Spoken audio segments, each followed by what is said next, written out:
All right, we're going to go through a couple of cosecant and secant graphing examples, and we're going to look at what happens when we are adjusting the period and amplitude of these. So let's take a look at our first example. We're going to graph y equals 3 cosecant theta divided by 4. So we want to keep in mind that the cosecant is simply the reciprocal of sine. So you want to remember cosecant theta equals just 1 over sine theta, and we're going to use that to help us figure out some values in order to sketch this graph. So we really want to be looking out for when our sine of theta is 0. Remember, when dividing by 0 and we're graphing, this causes us to have some asymptotes. So we're going to really want to be looking at where those asymptotes are going to occur. So let's take a look at a couple of things first. So we want to take a look at our amplitude. So just go ahead and check out your coefficient of cosecant there. Amplitude is going to be 3. We're going to be looking at that k value. So that's the coefficient of theta, which is in this case 1/4. And our period is always 2 pi divided by our k value, which is 1/4. So our period here is going to be 8 pi. Okay. So in order to graph this, we're going to fill out a table of values for one full period. So the easiest way to do that is we're always going to have 0 and then the end of our period, 8 pi. And then we're going to fill in 3 more. So we're going to go halfway, 4 pi. And then we're going to kind of take another couple of halves. So in between 0 and 4 pi is 2 pi.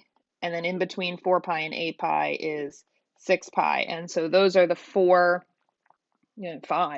values that we are going to be using in order to help us find this graph.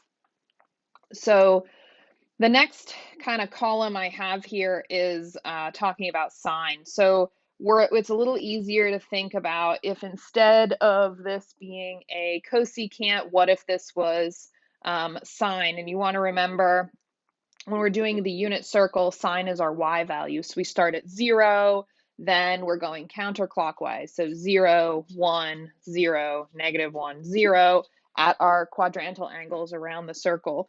So for this sine, I'm not going to factor in amplitude or anything like that. I'm just going to say, all right, well, when theta is 0, sine is 0. When theta is, so this would be a quarter turn.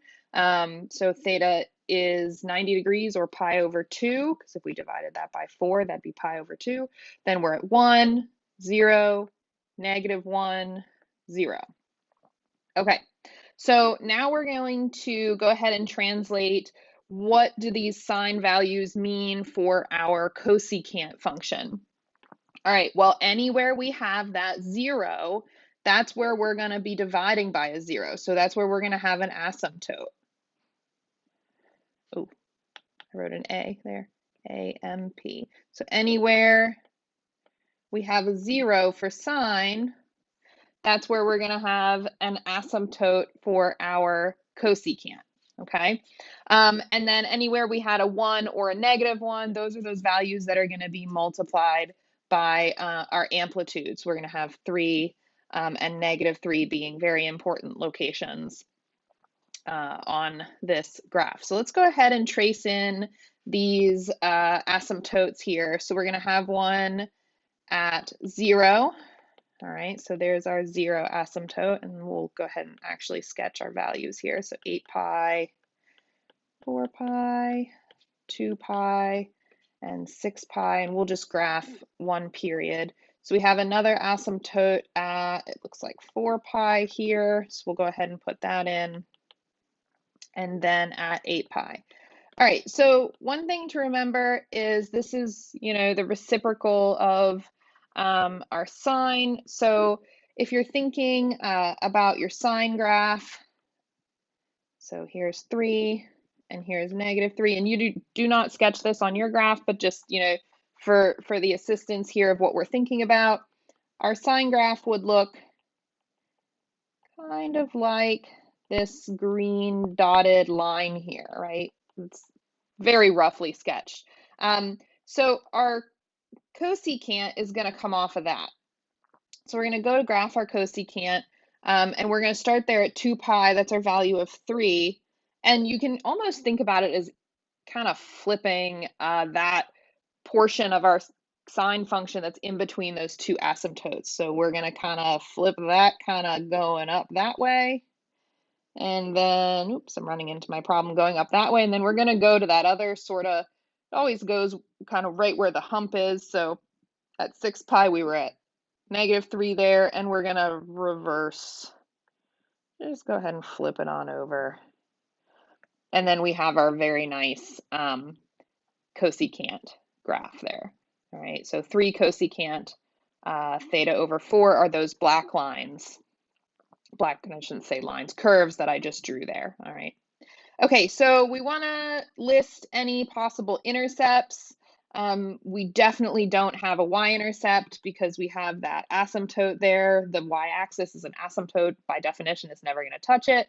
And we are both, all of our pieces of our graph are all distinctly pointing away from the x-axis. They're never going to touch the x-axis.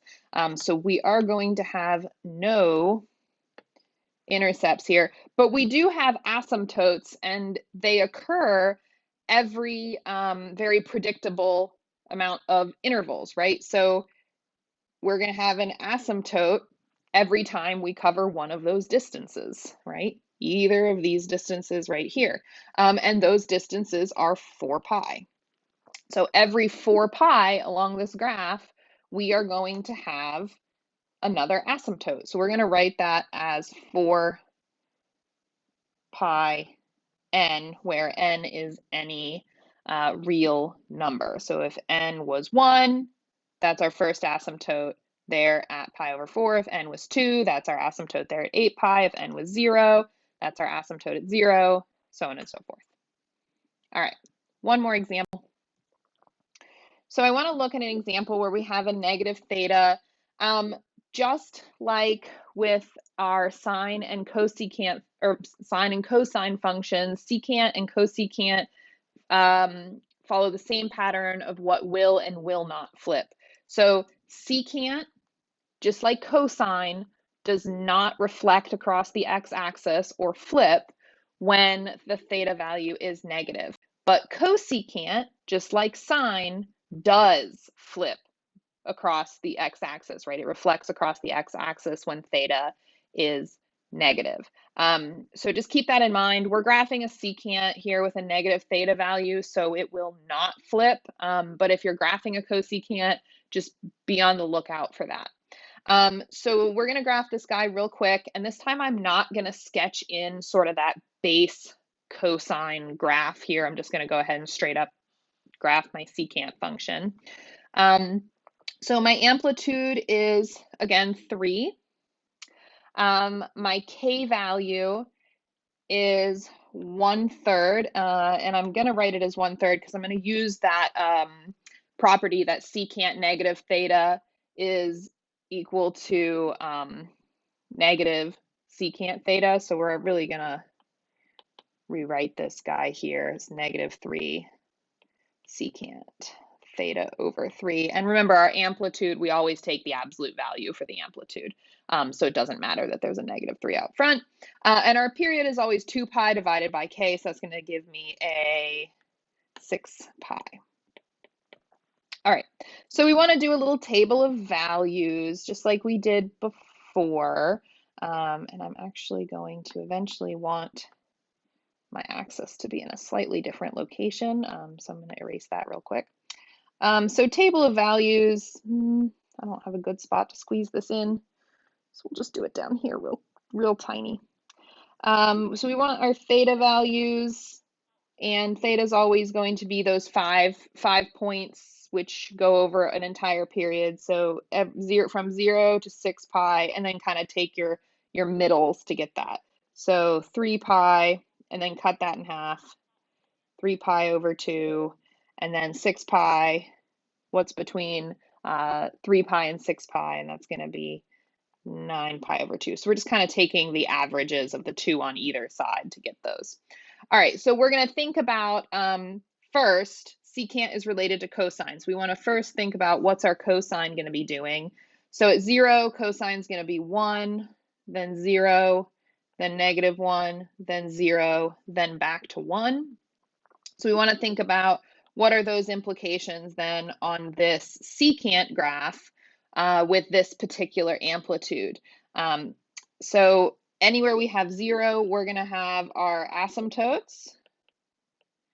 And then anywhere we have a 1 or a -1, it's going to be multiplied by that amplitude. So we're going to have a 3, a -3, and a +3. All right, so let's sketch this out on our graph here and get some good points. All right, so here's 6 pi, 3 pi.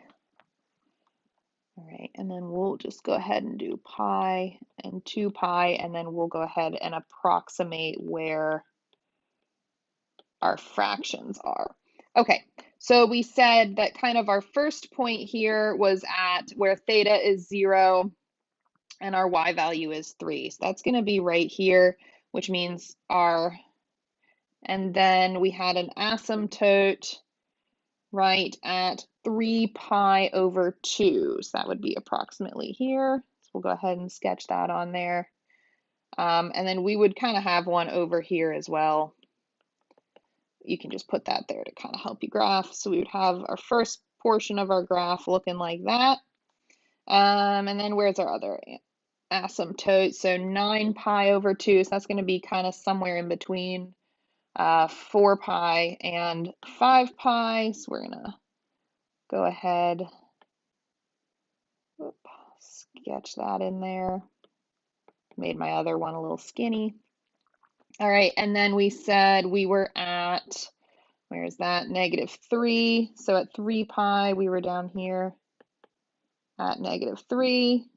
All right, so we're going to have that kind of what you can think of as a flipped bit of your cosine is sort of what it looks like. And then our other one was at 6 pi, we were at +3. So we're going to have,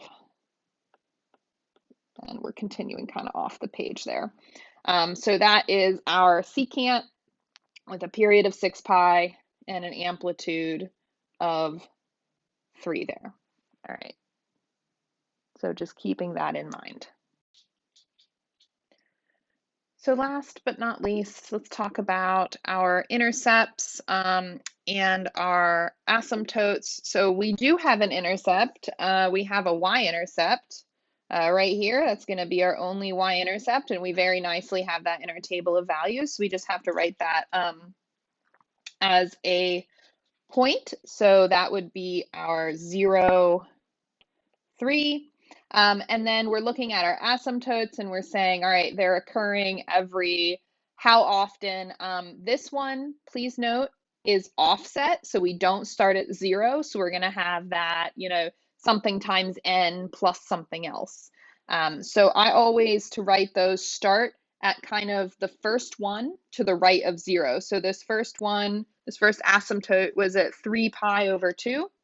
So we had 3 pi over 2.